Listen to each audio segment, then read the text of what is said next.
Hi Chronoholics, I am Dr. Karan Madan and welcome back to another episode of Chronoholic Cafe, where we talk about watches, life and everything in between.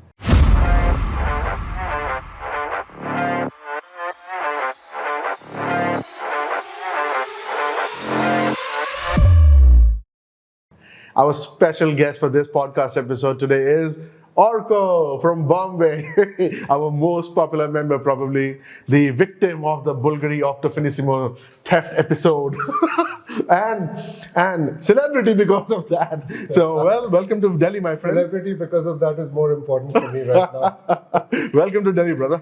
Thank you, Karan. It's a pleasure to be here. Excited to have this conversation with you. Yeah, not question and answer per se. It's more conversation. Well, it's a podcast, so you just talk about stuff in the world, right? So, watches, life, and everything in between. Let's start. What has been your perception of Chronoholic now that we've been live? You know, it's funny you should ask that, Karan, because while I was coming here, I was just wondering what all am I supposed to say and how to structure a conversation. And the first thing that came to my mind was how different Chronoholic is from any other watch-related community that is there today. There are a lot of watch communities. We are members of quite a few of them. Most of us have seen the good, the bad, sometimes the absolute ugly part of it. Yeah. But where Chronoholic really stands apart for me is you've taken the best of WEI and you've brought it into a very media savvy and a very friendly space, which is where the content lies, you know, in your entire website, plus the content that you are creating in terms of videos, not just the write-ups. There's just so much happening which is easy to consume, it's easy to share, and most importantly, it is what I think people would look at as the general evolution to what a watch community can be. We've seen a lot of watch communities just be watch communities. Sure. And Chronoholic is not that. It is, for me, if I were to encapsulate it in a nutshell, it is the evolution of what a watch community can be. Yeah. Actually, that's in fact the vision that we always had, you know. Right. And I've said this multiple times in the last 1.5 months, that I think because of our membership, of course, our amazing watch collecting friends all across the country, that we have the responsibility to be something more. Right. You know, it's not just about chatting all day long on WhatsApp or on Facebook. That's fine. I mean, it's part of it. It's getting a bit boring also nowadays. Well, yes and no. I mean, is what next? Yeah, exactly. You know, in the end, you know, that's all fine. I mean, it's part of being a community. Yes. Right. But I think we owe it to ourselves to be better people, better human beings, better collectors, better connoisseurs of an art form, you know. Right. I mean, if we don't do this, who else will? I mean, the world has already moved on. The Western countries, the Western markets like Hong Kong and Singapore, they're so far advanced than us, despite being so small in size and number. Why isn't India there is my biggest gripe, my biggest need. You know, I feel India has so much firepower. Why aren't we utilizing it? Absolutely. And this is, of course, this is one of the steps we are taking to get to that road, you know, get on that path where we can say that, yes, India is now on the global stage as well. We always were, but always in the minority section. Yeah. I think we can be a big player in the global stage. Yeah, and the moment you talk about content, and you know, you're basically taking global content. Content is not restricted to India. Absolutely. Content is always going to be global in nature. And I think that's where you can also pull in the audience, which would otherwise not be receptive to a typical watch enthusiast India post. And I say this with due respect to the wonderful group that that you had created and that we have. But I think Chronoholic, for me, it has a global tang to it, you know, a very global message. And that is where your content can really shine and your readership and your viewership can therefore evolve. Well, that's actually a very good point, because, you know, this was when we were looking at options as to what to do, what not to do. A very close friend of ours in the publishing space told us that, you know, once you go print, you are restricting yourself to a certain market. But when you do digital, you're actually competing on the global stage. Right. You know, it's a huge pie and everybody's trying to get a small piece of it. And once you do digital, once you do content online, I think you have the potential, and you should take up that responsibility and that challenge to compete at that level as well. So, we're hoping for that. We're trying our best. You're here in our studio today, and I think you're witnessing a lot of change in how we are structuring things. And good change. Thank you. Everything I think everybody would agree that all the changes that we are seeing in the last quarter or maybe even a few months before that, it's all been very, very positive stuff. Yeah. Well, yeah, I mean, the past 6 months have been a little topsy-turvy for all of us. I'm sure. For many, many reasons. But yeah, with Chronoholic, of course, we are looking to create a different platform altogether. Not different, but an elevated platform, let's just put it like that. Tell me, because of that, because where we are watch collectors, the market is a huge space and factor in how we behave as collectors and as connoisseurs of this art form. So, what's happening in the wider retail space? I'm not talking about the secondary space right now. Right. We'll come to that, but what's happening in the retail space? Karan, I think the purchasing power is going down. Relatively, you mean? Relatively, yes, but it's there for all to see. I mean, a few years ago, buoyed by COVID and everything else, literally everybody around me were buying watches. Rapidly. Absolutely rapidly. It was not like one watch here and one watch there. It was literally one watch here, one watch there, one watch here, one watch there. Every person was, just there or thereabouts. Yeah. Today, I see the market is a little more evolved, and I see this in the positive sense of the term, because not everybody is going like a bull in a china shop straight into a retail store and just picking up whatever they're pointing at. No. I think the era of those indiscriminate collectors is over. Now you have a much more, you have a group of strategic thinkers and people who are very, very aware of what they want to buy. So while purchasing power is decreasing, you're right. I mean, you're right that it's decreasing relatively.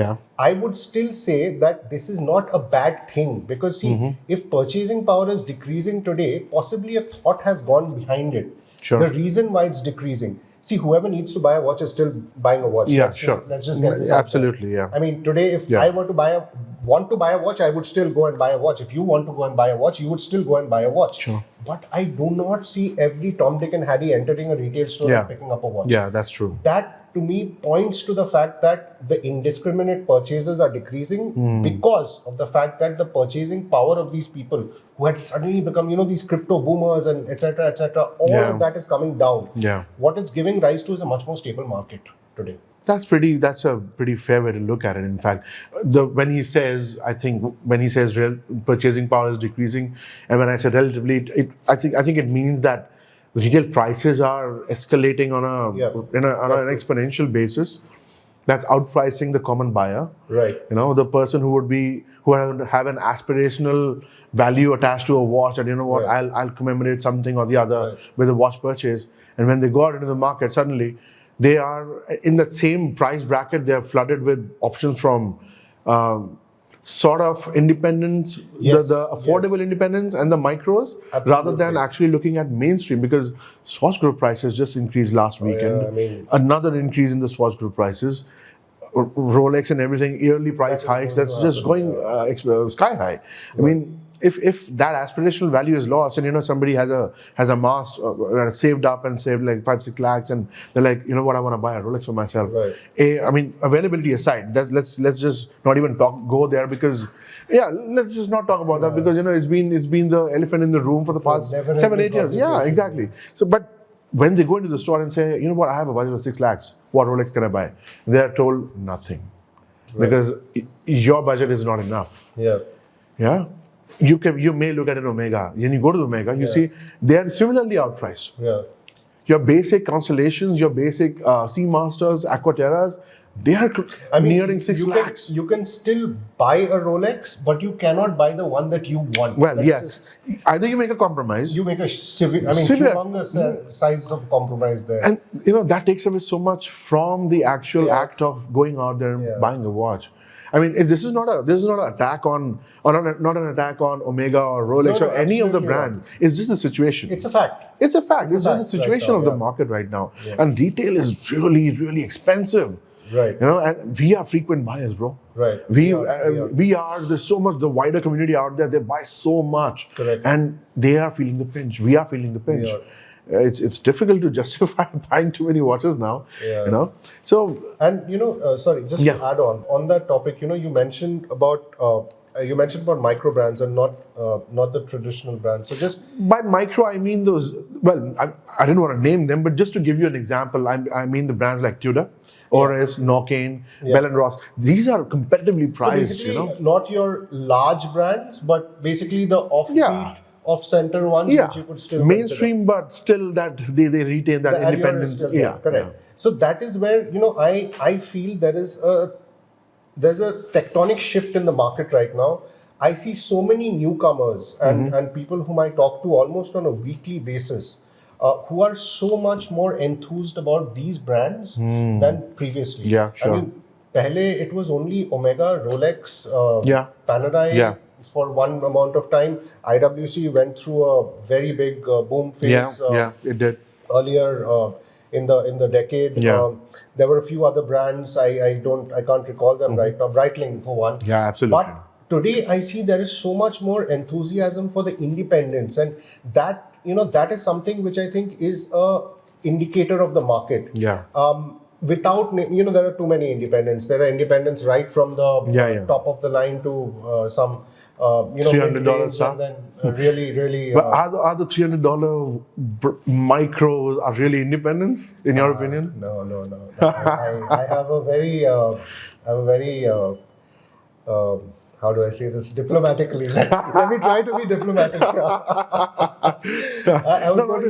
You can let go. And I was going to say I have particular disdain for these people who purchase things of AliExpress, slap a watch together, slap a price tag, and then just roll it out to market. Because for me, a watch has to have it has to have a technical aspect to it, and it has to have a romantic side to it. Sure. I do not see a romantic side or a technical side or any side to a watch which I am pretty sure it will not last me possibly even a year or two. And God willing, I mean, that's also a very long period of time. Unregulated movements, Karan, I mean, off the shelf stuff, off the shelf parts and whatnot. Off the shelf parts. How long will it keep time? You never know. So that's a whole different conversation. But let's shelve that for now because I think that deserves a whole different podcast episode. Right. But just circling back and closing out the retail space problems right now, we've touched upon how buyers are being outpriced. The aspirational value is being cut down. Right. Honestly, I think the retail market is a dumpster fire right now, considering considering sales are not happening. And that, Karan, is giving rise to a very, very competitive environment where the discounts, and this is something which I have absolutely from the horse's mouth, the discounts for prominent brands are not standardized across ADs. Really? Yes. Oh, wow. And I didn't know that. That is an absolute shame. Okay. Without naming ADs, obviously. Sure. You can possibly get margins of 5 to 10% on watches which are typically 10% watches. So that's almost 2x. Wow. You walk into an AD and he gives you 20% on a watch, and you walk into another AD and he gives you 10% on a watch. You're not going to go to the 10%. Obviously. No. See, any day, buyers like us will, all the time, 99% times we'll vote with our wallet, right? Correct. It's only that 1% romantic association with a particular watch or a brand that drives us to say, okay, you know what, money, no bar, let's go for it. Yeah. That's a very rare consideration. Everything is all about money these days. It is. And where I feel, typically I welcome competition, and this is something which I've seen professionally also. I always make it a point to say if you build a competitive environment and a healthy competitive environment, healthy being the key word, then you have basically sorted yourself out for the foreseeable future. But Karan, I do not think this is a healthy competitive environment. Right. I think this is undercutting, which is happening at an absolute AD level. And I mean, there are instances all over India right now where you can get discriminate discounts for brands which are traditionally known for fixed discounts. Fixed discounts, or rather no discounts. Yeah. New models, no discounts. ADs giving discounts. And that is not something which I think bodes well for the retail market. And somewhere, to just round up this entire thing, somewhere I feel it's contributing to the entire confusion that is being created right now. Yeah, that's right. how much do you think the brands that we spoke about, the offbeat but not that offbeat, mainstream but not offbeat, those brands that we spoke about, the Orises, the Bell and Rosses, the Nokians of the world, the Tudors of the world, in fact, it's in that category too. Right. I mean, sure, the Rolex Association is different, but it's in that category. It's a very competitive category. Right. And do these brands also have a big role to play in the skewing of the market, so to speak? If they can dictate the prices to the ADs, please do it. No, but then, I don't think they can. They can't. That's the problem. These guys are the so-called underdog. Tudor can, yes. But I think let's remove Tudor and look at the rest. Oris, Bell and Ross, Nokian and whatnot, sure. They can't. The Maurice Lacroix, the Frederic Constance of the world. Prices, no. Yeah, fair. And that actually leads to a skewed perception of the luxury watch market. Absolutely. You have a brand set, a set of brands and in that category, in that price bracket, right. that you can get very healthy discounts on, very good discounts on. Absolutely. And you think, oh, that's great value for money. Right. And then when you look at you step a level above, you go to the Omegas and the Rolexes, the Breitlings and the Panoramas even. Right. And that's when you start realizing, oh, why aren't they giving me a discount on these brands? Yeah, I mean, I think the beauty of all these industries and all these communities and everything else, especially in luxury goods, there's a tier-wise demarcation, and you always know what you're going to get. Yeah. You go to Louis Vuitton, you're not going to get a discount. Well, you're not. You're going to buy a Louis Vuitton bag. Trust me, you're not going to get a discount if it's from the showroom. A lot of people have said a lot of things. I still stand by. That's not going to happen. But in the watch industry, you see this scenario wherein the prices are not really, there is a price, there is a maximum retail, there is a retail price. Right. But who is following that retail price? That is my question. Who is following that retail price? Who is mandating that retail price? Is it the brand mandating it to the AD and then the AD mandating it to the customer? Or is the customer actually dictating the price because of the entire competitiveness? Well, obviously. I mean, if a brand sees that, hey, okay, I have X as my retail price, but there are people out there willing to pay 2x. 2x, yeah. So that obviously creates a margin for them to play with. Correct. And I think it's the whole feedback loop that is created in this scenario, where the brand feels I have that space to expand into. Right. And because the customers are already waiting to buy it, so if I justify it at retail, they'll probably not buy it at the grey market or the secondary market. Right. Yet that further defines the gap in the secondary market. So I think it's just a feedback loop that's going on right now. And I think margins aside and premiums aside, how many models from Rolex, AP, and Patek really command a premium anymore? Yeah, barely a handful. Everything else is available at or under retail in the market. You don't even have to go to an AD and say, oh, I want an AP or a date just. Everything is available outside. Everything. Yeah. Fresh dated pieces are available outside. Right. Let's not talk about that, because we don't. Honestly, I'm not equipped for that to handle that conversation right now. I don't have as much information, so I'm not going to talk about that right now. But maybe it's a discussion for the future. It's a discussion for the future, and that brings into focus the entire concept of India being a cash economy. This is my solemn truth, and I stick by it. India is predominantly a cash economy, and a lot of times, even if you are able to afford a Rolex on retail and you're able to get that, you might not want to put down your documents and that much money from your bank. So that's it. But that's a different conversation. Again, pretty much a very contentious topic there. Very contentious topic. So I think we've had a very detailed conversation on the retail space, and of course, there's a lot more to unpack and talk about. But tell me, and this is, I think, a very favorite topic of yours, what's happening on the secondary market? My God. The secondary market is coming up really rapidly, and that is for everybody to see. Yeah. I believe there's a lot of opportunity there which is still untapped. If there is, right now there is only one established player. Everything else falls under what I'd like to call the unstructured part of the secondary market.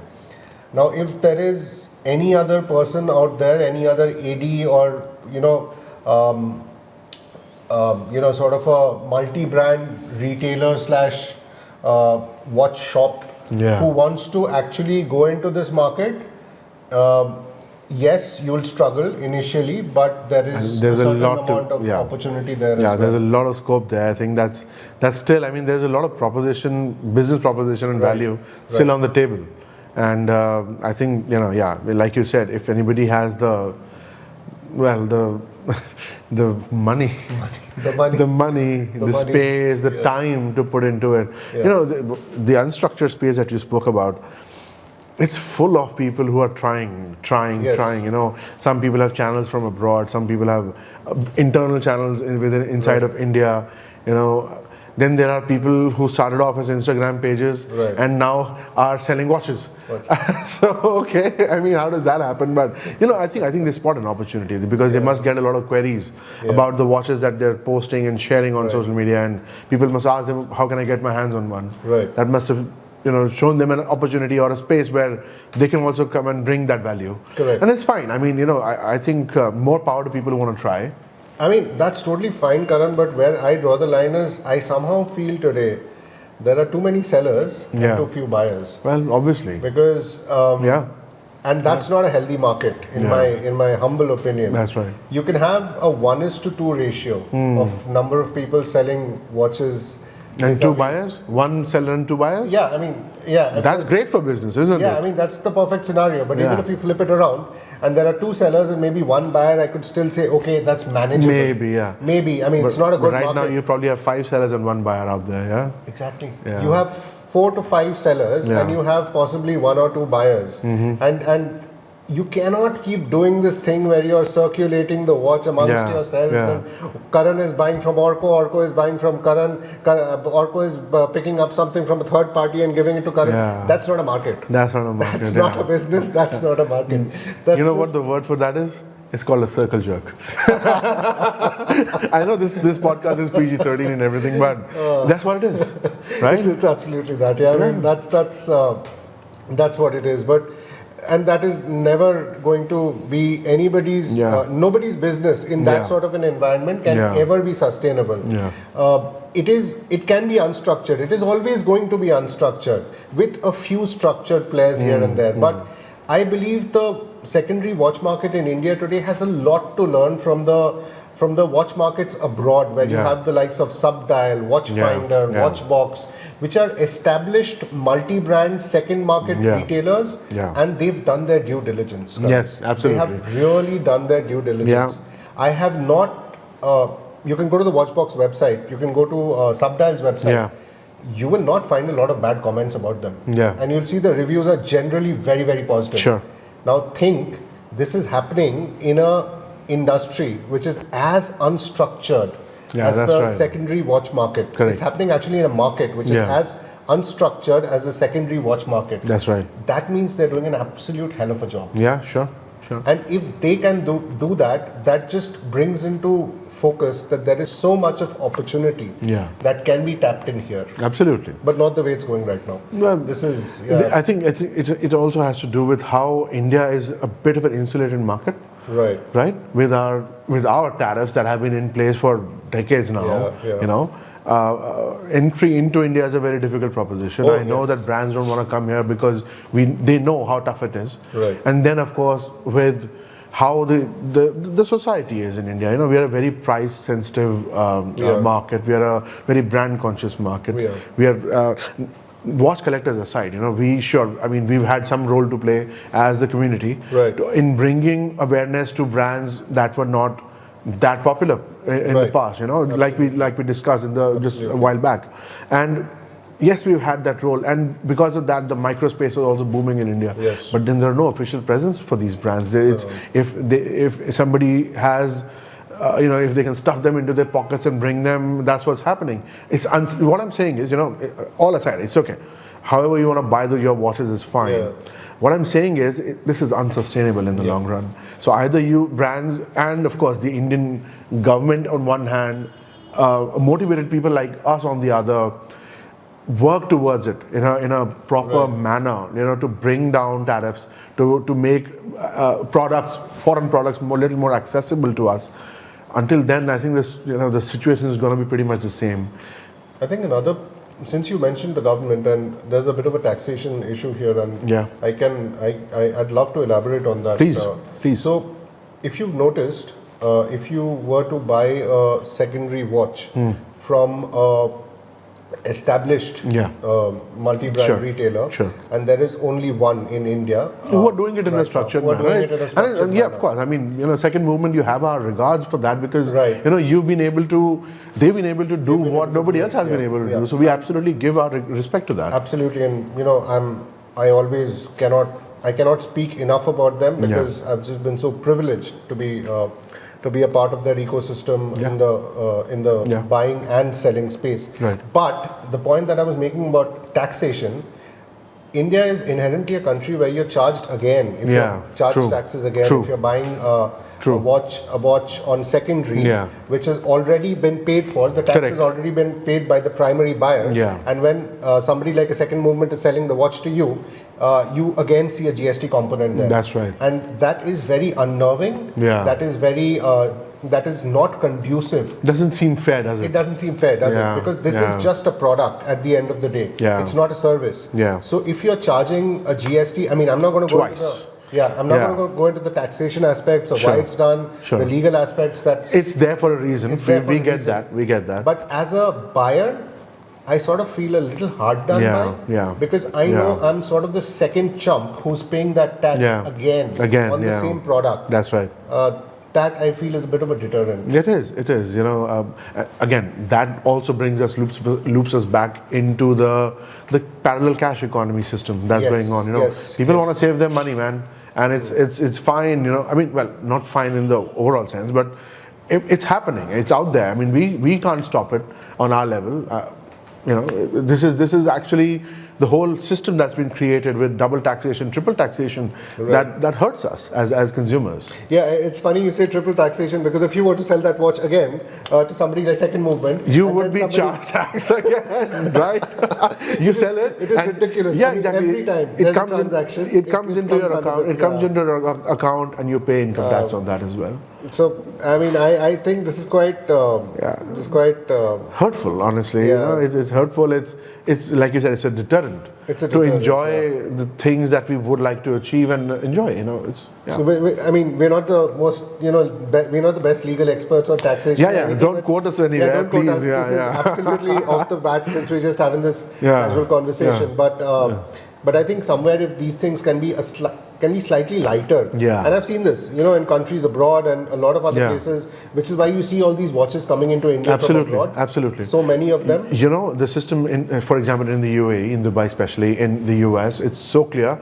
If I register myself as a trader of watches, I get a resale certificate. Right. I apply for a resale certificate from the government. So that prevents me from paying double taxes on the same product.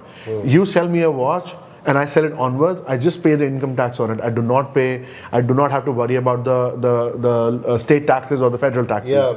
Whereas in India, you are paying any capital gain that you've got on that, you're paying that entire amount. Exactly. So basically, you're losing a large chunk of your profits. And we're hard done by all this, look at that. In an industry where profits are pennies to the pound, literally. Profits. Let's not talk about the industry profits. They are they're great. They're great. That's why it works. The selling, secondary watch market. Absolutely. I know people reselling watches for 300 rupees, 500 rupees.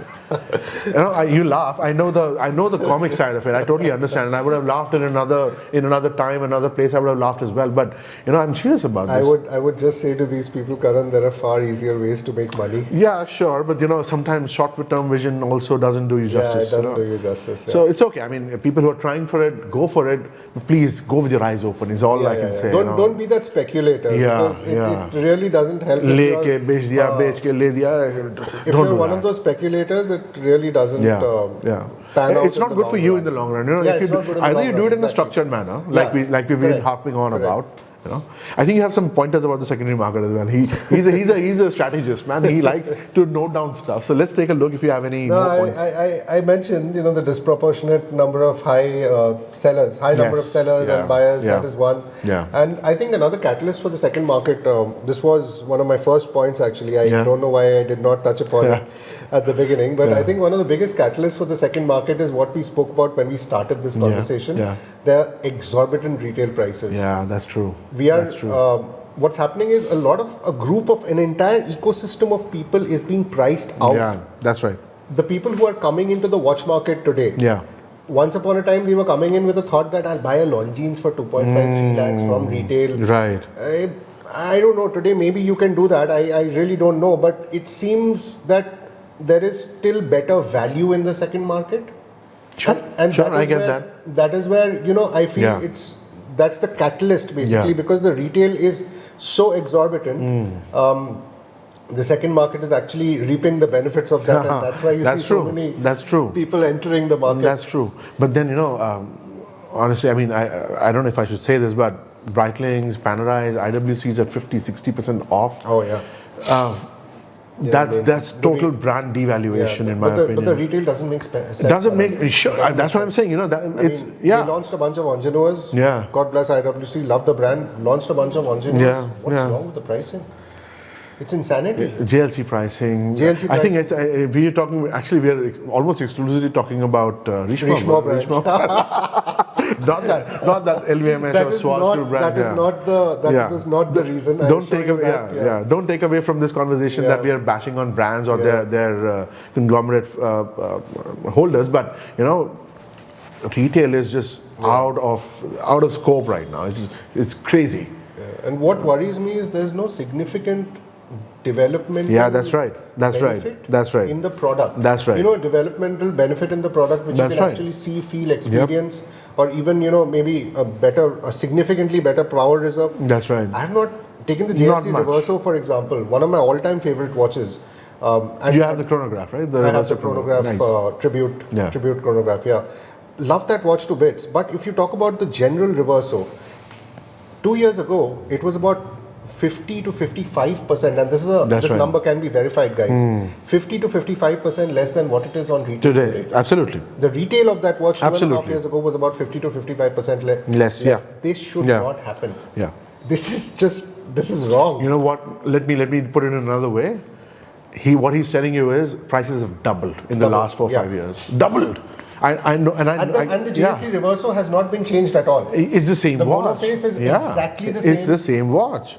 Even the duophase. I mean, you may put colors on the other side, sure, but it's the same watch in the end. It's the same watch, right? And nothing has changed. Yeah. Technically, it is not a superior watch. Yeah, from before. Yeah. It's a fantastic watch. Yeah. But it's not a superior watch from 2.5 years ago. True. And then when you see the prices doubled, literally.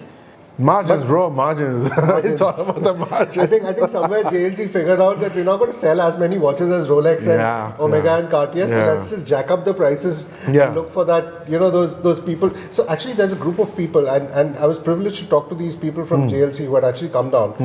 There's a group of people who exclusively look for the boutique experience. So these are the people who actually shop from the JLC boutique only. Wow, that's amazing. I know IWC promises trips to the Schaffhausen.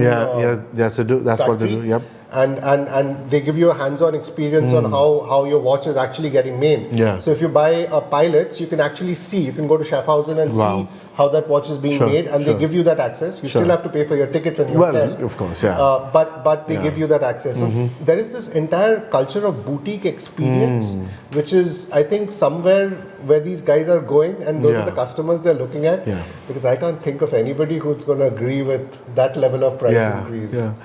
Look, I think there are enough people out there with obscene amounts of money who would want that kind of a thing. They would want the special treatments, and that's fine. To that end, let's wrap this up by let me give you an example, or rather, let me tell you a story I heard from one of the retail champions of India.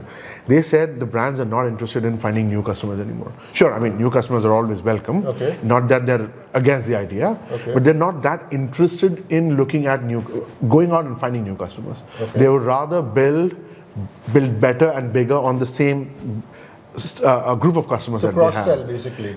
Somebody's bought your product, you try to sell him another product. That's correct. And then you would rather build a skyscraper rather than a whole city around it, around your brand. Okay. You see that point? You either expand vertically or you expand horizontally. Yeah, and there is some logic in that, because to get, like in any business, to get a new customer is infinitely more difficult. Absolutely. And it's costly because it's very the whole costly. marketing engine comes into the picture. It's infinitely more costly. It's infinitely more costly to get a new customer than to actually cultivate your older customers and get him to buy a newer brand. Today you bought the tribute chronograph from GLC, right? I mean, tomorrow if they were to come out with some fantastic complication which is similarly priced, for example, on a Polaris. I'm not going to answer that on a Polaris. No, what I'm saying is it would be far easier for you to relate to that product. Yes, it would. Right? Rather than you telling somebody, a new brand coming in saying, you know what, this is our USP, and you would be a little skeptical about it, you would doubt that, you would read about it. I'd really look for their marketing engine, and that's a lot of money. Absolutely. Now, if it was a brand who doesn't really have a marketing engine in India, for example, Blancpain doesn't do any marketing. Swatch has given up Blancpain's marketing completely in India. I mean, yes, there are some global ads and stuff, you can still see that, but they don't do much in India. I've still seen Breguet prints, I've seen Breguet so have I, yes. But I haven't seen Blancpain. Now, if I were to really get enthused about the new 40mm Blancpain, it's a 40mm, It's the 40mm 55 fathoms, 55 fathoms, 50 fathoms. 50 fathoms, The 40mm 50 fathoms, if I was to really get enthused about it, I'd need to see a lot more marketing than what is there in the market absolutely. And that would cost them money. A lot of money. Because then I've become that new customer of Blancpain. True. But then, honestly, I've not found too many existing customers of Blancpain either.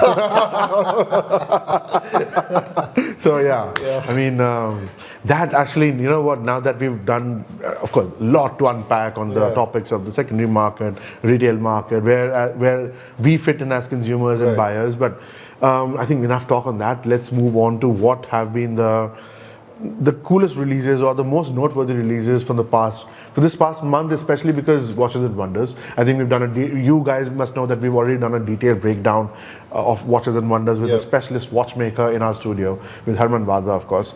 So watch that video as well if you want to look at how we have dissected, Watches and Wonders to the core. But what would you think are your most noteworthy releases from Watches from this month? Let's not just Watches and Wonders, but from this month. I think Watches and Wonders as a topic has, everybody's spoken a lot about it. I have my traditional favorite brands, Langa, obviously the Odysseus in Honeygold, throughout.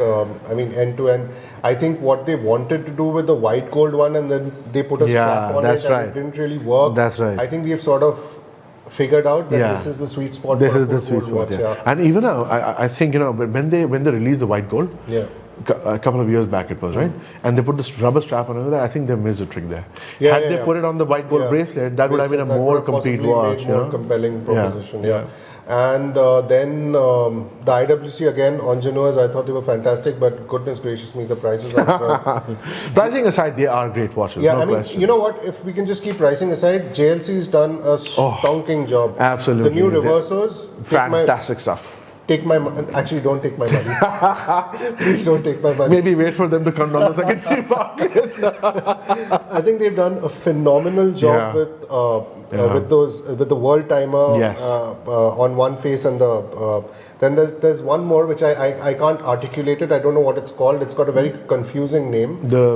The one with the couple of all four the surfaces have complications on them. That's the one, right? The hyper complicated one. Yeah, exactly. So and there's a tourbillon. There's a tourbillon, of course. Yes. And there's a minute repeater this time. Correct. So the geophysic is also included in the reverso now. With the world timer. Correct. So a friend of mine just told me a very interesting anecdote. So the previous one with the tourbillon was actually a steel watch. This is a gold watch. That's right. Yeah. So this is actually, I mean, if you want to talk about value at that price range, sure. Then I guess this would make a much more compelling value. But yeah, I mean, I think JLC knocked it out of the park. Yes, they did. Rolex Land Dweller. Don't even get me started on that. What to say. Exactly, that's what I said. Don't get me started on it. I don't know what to say. I really thought if they wanted to do that, they could have done a sub 10 lakh rupee watch, and I truly feel, Karan, it would have worked. Yeah, sure. The point is now you're looking at that, and you're looking at the Sky Dweller, and if you are that well connected, because you need to be super well connected to get the land dweller.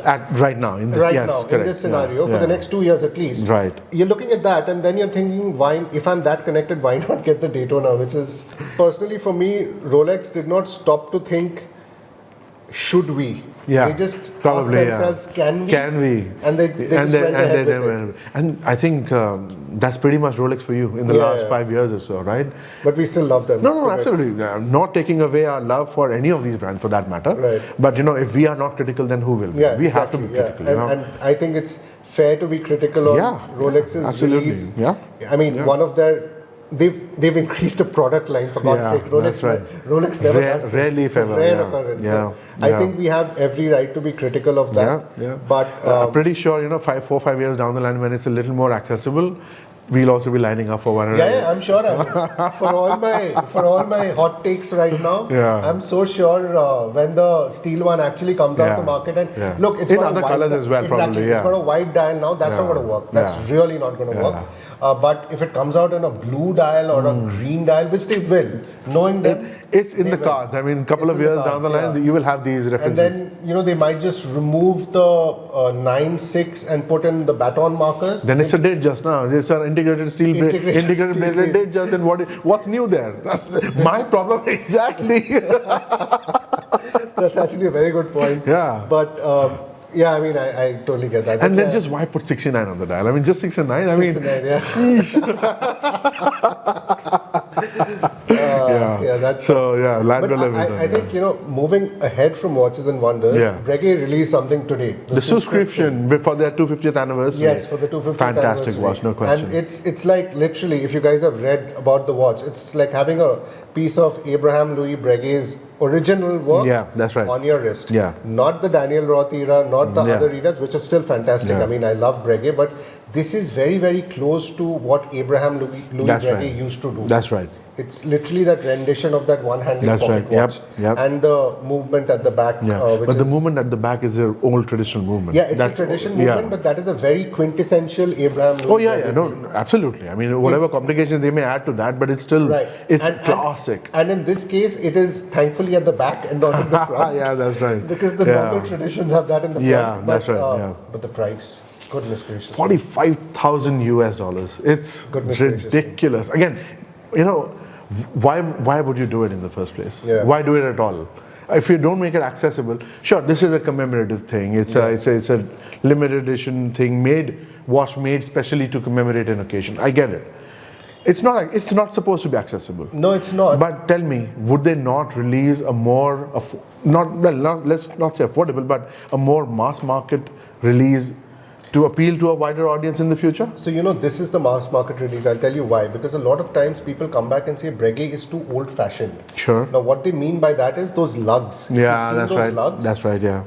You either love them or you hate them. Yeah. If you do not love them, you will not buy a Breguet. Absolutely. Period. Absolutely agreed. Yeah. And then there's the coined edges. Yeah. The coined entire. They don't have it on the coin. They don't have. They have the new lugs. And to the best of my knowledge, this might require a bit of a check, but to the best of my knowledge, there is no coined edge. It isn't. This release does not have a coined edge, it does right? Not, and it has the smooth traditional polish. It has the lugs which are wildly different from the Breguet traditional lugs. That's so right. I think this is Breguet going for a Hail Mary. Yeah, and saying, we can also make modern watches. We can also make modern watches. Yeah, that's right. And there are two ways to look at this. This could be the start of something new for them, where they come across a lot of new Breguet watches which are not your traditional, old-fashioned Breguet watches, but this could also be just a Hail Mary, and in which case I really don't know who this is aimed for. No, again, like I said, limited editions or special editions to commemorate an occasion within the brand are fine. They're fine. They're good. You should do it. Right. But what does it lead to is the question here. Does it lead to like I said, a more mass market approach with maybe steel cases? But then when they do what tradition, they tried with the pilot's watches and failed miserably. Exactly. The design was rubbish. This though everybody can call out. The design was a disaster. If you've ever owned a Type 20 or a Type 21, and then you look at this, oh man, and this is,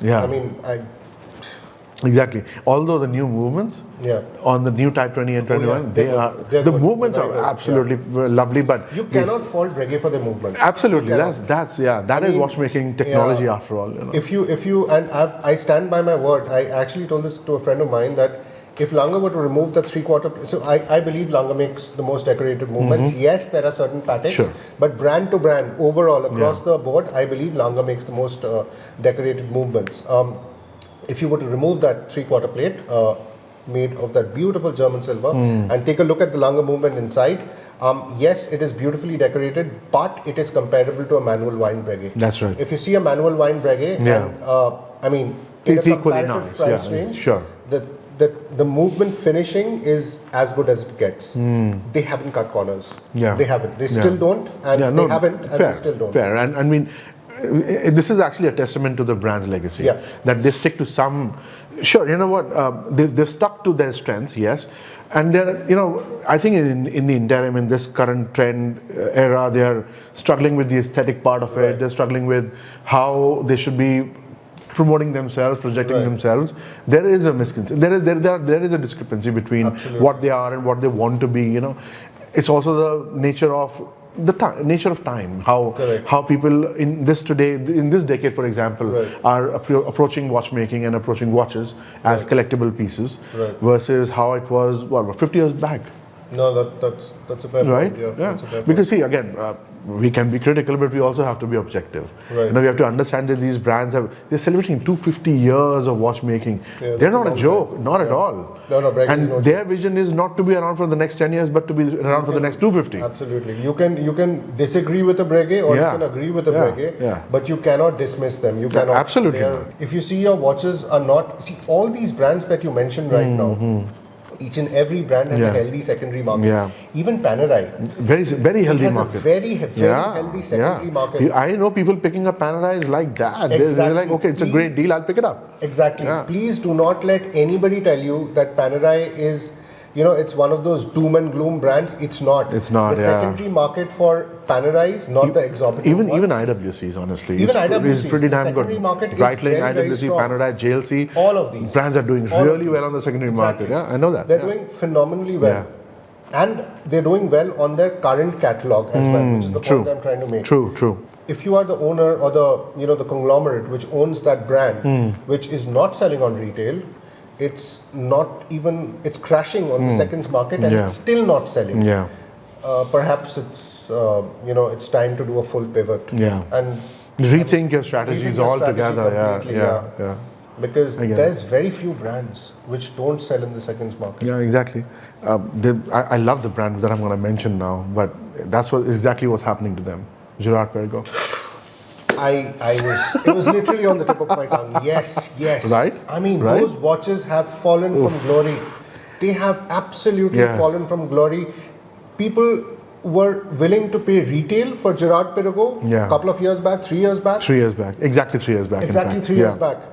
Today, they would not even touch them at 60% discount with a 10-foot barge pole. And GP is still continuing to release the same number of watches again and again. And that's maybe I think only the only thing that I can think of at this point is maybe we are looking at it from the Indian bias perspective. In the sense, we are in this country, this is our market, and we are looking at it from this perspective. Maybe they have a very large fan base outside. Maybe they have immense sales outside India. I don't think so. And India is a very small place considering, small thing when it comes to the global market. I am just putting it out there. Maybe that's what it is. They have Formula One sponsorship, with Aston Martin. Yeah, with Aston Martin. I don't know how long they're going to keep doing that. I think those are the only ones that kind of sell. Yeah, the green ones. The green ones, I think not the Laureato Absolute Green, but the traditional Aston Martin. Even though the Laureato Absolute they did for Aston Martin this year. Fantastic! It looks great. The watches are fantastic. Yeah, they look great. I owned one. You've owned one. Yeah, exactly. The watches are absolutely fantastic. In fact, I bought my first Girard-Perregaux Laureato Absolute during COVID. It was one of my first watches that I literally saw, and I was like, "This is what I want." This is what you want, yeah. And I loved it. I still do. But would I do that again? No, I would not. It's a great watch. It's a historic brand.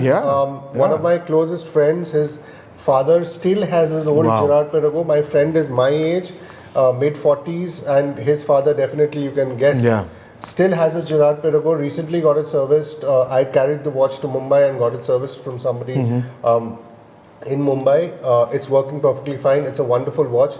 There's nothing wrong with the brand. There's nothing wrong with the watch. It's just how the market is right now. The market Yeah. just doesn't seem to Yeah. want that anymore. Yeah. Well, you know what? All these brands that we took, that we named today, I think we can only wish them the best. you Oh, know? absolutely. I want Because- Gerard Perregaux to do well. Yeah, absolutely. I mean, JLC, yes. Breguet, hell yes. yes, But yeah. Gerard Perregaux also. Also, yeah. I mean, they're a very good brand. They're very, very good brand, and I think there is potential with the boutiques that have opened up in India for the brand. Right. There are more popping up across the world. I think there is potential, sure, but remains to be seen. Let's just put it like that. I think we've discussed on the nicer releases from your perspective. I've done whole discussions on that, so I'm not going to do that for you. Anything else that you want to say to Chronoholics to wrap this episode up? No, I think this has been a great chat, Karan. Yeah. I mean, I don't do this often, and there's good reason for that. I get too excited and I get sidetracked as well, because this is a topic which is so close to my heart. But I think you guys are doing a fantastic job. Thank you. You and my wonderful Oniranda are doing an absolutely fantastic job. Right. Chronoholic is it's that platform, which you know that could potentially grow into something which is much bigger than the Indian watch community. And I absolutely wish you guys the very best for that. Thank you. And yeah, it's been a pleasure. Thanks, man. No, the pleasure is totally ours that you've given your time, especially on a very short and hectic trip to Delhi. It's really, we truly appreciate But you a very coming to us. purposeful trip. Well, yes, NWA coming soon, right? NWA post coming soon. So stay tuned to Chronoholic, and of course, thank you for watching.